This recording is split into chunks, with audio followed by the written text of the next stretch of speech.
आपण सर्वांनीच पाण्याचे महत्त्व जाणले पाहिजे.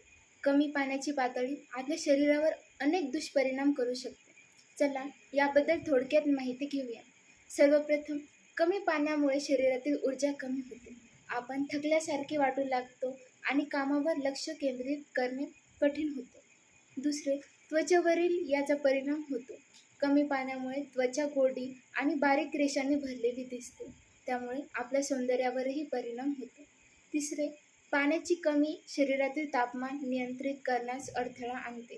त्यामुळे आपल्याला उष्णतेची अनुभूती होऊ शकते, ज्यामुळे थकवा आणि अस्वस्थता वाटते. चौथे, कमी पाण्यामुळे पचनक्रिया देखील प्रभावित होते. आपण गॅस्ट्रिक समस्या किंवा कब्जाच्या समस्यांना सामोरे जाऊ शकतो.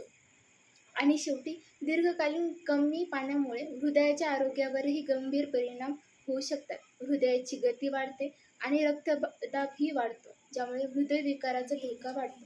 तर मित्रांनो, आपल्या शरीरातील आवश्यक असलेले पाणी पिणे खूप महत्त्वाचे आहे. दिवसातून किमान 8 ते 10 ग्लास पाणी पिण्याची प्रयत्न करा आणि आपल्या आरोग्याची काळजी घ्या. थँक्यू.